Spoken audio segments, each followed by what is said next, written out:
persoalan dia menikah di di KUA penghulu atau dia siri, tapi kalau saya sah dia. Tapi kalau ini kan simpanan. Para pemirsa saudaraku yang sedang tersesat di jalan seperti ini, jangan sekali-kali melakukan praktek simpanan wanita. Itu artinya adalah ilegal terhadap wanita. Yang legal itu berarti statusnya pernikahan dilindungi oleh negara.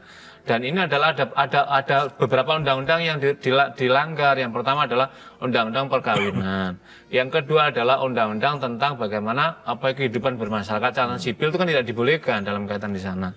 Yang keempat adalah melanggar ketentuan agama. Mohon maaf, dengan Mbak Yesi tadi menjadi simpanan seorang laki-laki dan laki-laki yang tadi punya istri, itu namanya kan pelakor, merebut istri orang. Apalagi tadi istri sahnya sampai memberikan hadiah sudahlah keluarkan. Itu wujud apa? Jeritan dia, tidak tega sesungguhnya suaminya terjerembab dalam praktek perzinahan. Namanya perzinahan ini Mas Farid. Perzinahan yang diharamkan oleh Allah dan akan mendatangkan murka Allah dan menghancurkan rumah tangga orang. Dan tadi istrinya tadi saya memberikan hadiah itu kan menunjukkan dia ingin menyelamatkan suaminya, diajak ke jalan yang benar supaya menjadi contoh dan nanti menjadi pemimpin bagi anak-anaknya. Tapi kan nggak terjadi. Tapi karena Mbak Yesi mungkin sudah gelap mata dalam udah nggak ada lagi jalan berpikir ini apa, pokoknya menutupi ekonomi, himpitan ekonomi, akhirnya tetap melakukan tadi, padahal itu adalah wasa as-sabil kata Al-Quran, sebuluk-buluk jalan yang ditempuh oleh seorang anak manusia.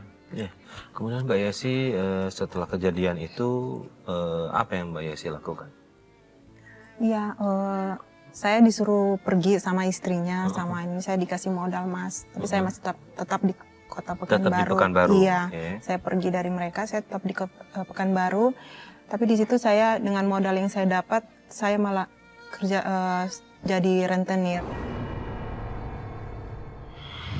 Pak Ustadz, ini apa yang dilakukan Mbak Yesi ini jauh dari peraturan agama nih Pak Ustadz. Jadi ini bukan hanya jauh dari peraturan agama, tapi melawan peraturan agama. Yang pertama, Mbak Yesi, mohon maaf Mbak Yesi ya, mendapatkan kumpulan uang yang diharamkan Allah. Setelah itu kemudian dipakai distribusi dengan cara rentenir, riba yang bertumbuk-tumbuk. Jadi riba yang adafan mudiafah tadi itu berarti ada dua keharaman yang dilakukan. Saya kira para pemirsa, apapun alasannya ketika kita ingin mendapatkan rezeki, carilah cara-cara yang dibenarkan oleh Allah dan agama. Niscaya rezeki itu akan mendatangkan ketentraman dan kedamaian bagi kita dan pada keluarga kita. Kalau kita tanya pada Mbak Yesi, apakah damai? Saya yakin hatinya akan menjerit. Saya yakin jiwanya meronta. Itu maknanya apa? Maknanya bahwa sesungguhnya setiap anak manusia tahu bahwa jalan keharaman itu bukan mendatangkan kedamaian, tetapi mendatangkan kecelakaan dalam kehidupan dia. Tetapi seringkali orang melupakan jeritan suara jiwa dan hatinya dan memperturutkan hawa nafsunya. Padahal ketika orang sudah melakukan itu, sesungguhnya ia sedang akan memanen keburukan-burukan yang akan kembali kepada dirinya. Inilah saya kira balasan yang paling kita takutkan, Mas Farid, pada saudara-saudara kita yang sedang terjerembab dalam perbuatan semacam itu. Lalu kemudian sampai kapan Mbak jadi rentenir? Setelah itu Mas, saya ketemu dengan seorang laki-laki ya Mas, lebih muda dari saya. Saya pikir juga dia orang baik-baik ya Mas. Ternyata saya diporotin, harta saya habis sama dia. Jadi uang itu habis sama dia gitu? Iya. Oke. Pak Ustadz, ada kaitannya kah dengan uang panas nih dalam tanda kutip Pak Ustadz? Ya, ini kalau dalam bahasa istilah sosial kan ini namanya lingkaran setan kan. Yang pertama tadi perbuatan dari setan, bisikan setan, perbuatan haram. Dia mendapatkan uang, dibuat pakai rentenir. Maka di kemudian hari lagi bisikan setan juga akan mengalir lagi, maka kemudian akan diporoti tadi. Jadi inilah mata rantai tadi. Inilah saya kira Mas Farid dan para pemirsa yang dihormati Allah, saudara sekalian. Inilah namanya izalul berkah, berkah yang ditarik. Ketiadaan berkah. Tapi kalau orang berkah itu apa? Saya kemarin ada kisah menarik dari Surabaya, ex lokalisasi Mas Farid. Jadi ketika kita tanya yang mantan-mantan lokalisasi yang kemudian sekarang udah kembali jalan benar, Bu, apa yang membedakan? Sekarang Ibu membuat usaha warung ringan, kopi-kopian, jual kopi beni dengan yang lama. Sekarang Pak Ustadz kalau dari segi penghasilan memang banyak penghasilan ketika mohon maaf kami sebagai WTS panggilan. Dibayangkan sekarang. Tapi pada saat itu saya setiap mengirimi untuk anak saya, keluarga saya ada ketakutan jangan-jangan anak saya mengetahui, jangan-jangan keluarga saya mengetahui. Kalau keluarga saya ingin datang ke kota kami, saya selalu mencegah jangan-jangan dia tahu pekerjaan saya sehingga saya tidak pernah tenang. Tapi sekarang Pak Ustadz, kata dia, kendati pun kami jualan kopi ini penghasilan tidak seberapa, tapi setiap kami kirimkan anak saya merasa tenang, saya pun merasa damai. Apa maknanya?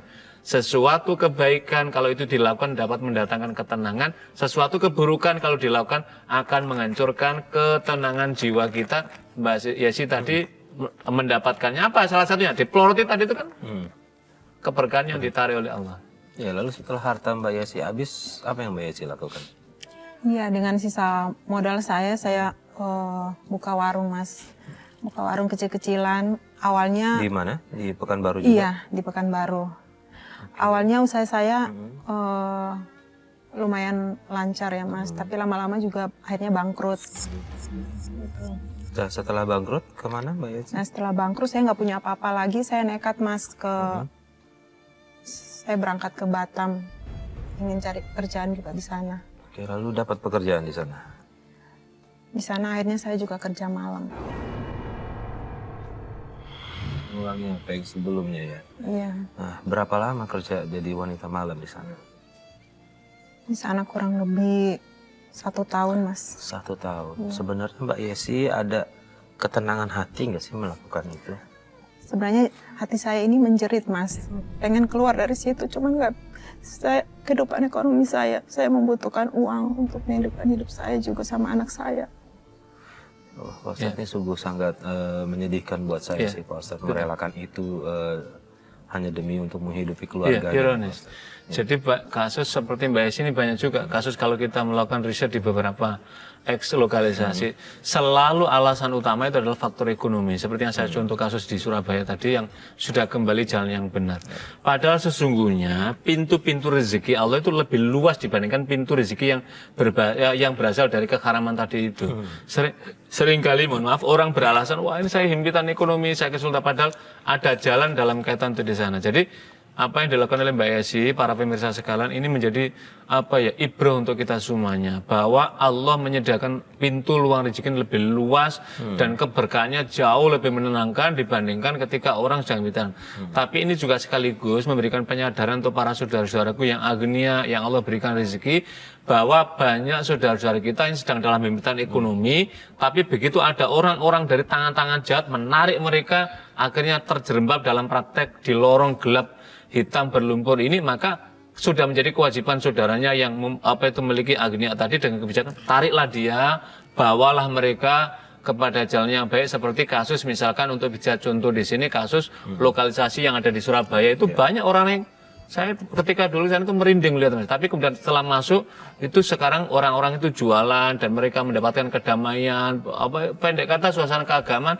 Saya kira Mbak Yesi, ketika kembali ke jalan tuntunan Allah, maka Allah akan memberikan kemudahan Allah akan buka keran rezeki itu. Maka jangan menutup diri bahwa hanya inilah, enggak. Jalan rezeki masih Allah berikan. Ya, Mbak Yesi sampai kapan berada di Batam? Saya 1 tahun, Mas. 1 tahun di Iya. Batam. Terus memutuskan kemana? Nah, setelah itu saya dapat kabar kalau bapak saya sakit masuk ICU, Mas. Terus pulang? Iya.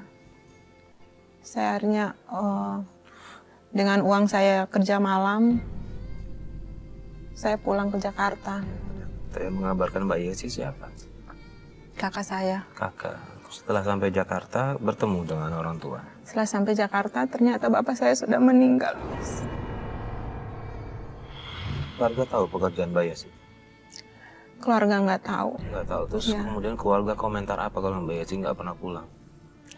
Keluarga semua menyalahkan saya.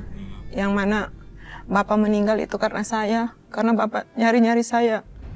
Pengen saya pulang tapi nggak pernah ada kabar dari saya, Mas. Keluarga menyalahkan Mbak Yesi atas meninggalnya orang tua. Boleh nggak Pak Ustadz seperti itu yang dilakukan keluarganya? Kalau kita lihat dalam tuntunan agama, nggak ada kaitan orang meninggal dengan si fulan atau si fulan, nggak ada. Ya meninggal tuh ya kata Allah, idza jajalum la yastakhiruna sa'atan wa la yastaqdimun. Kalau sudah ketentuan ajal itu tiba, maka tidak ada siapapun yang dapat mempercepat maupun memperlambat. Jadi maknanya apa? Bahwa ajal itu qadar Allah, ketentuan Allah. Tetapi kan ada sebab-sebabnya. Kenapa misalkan?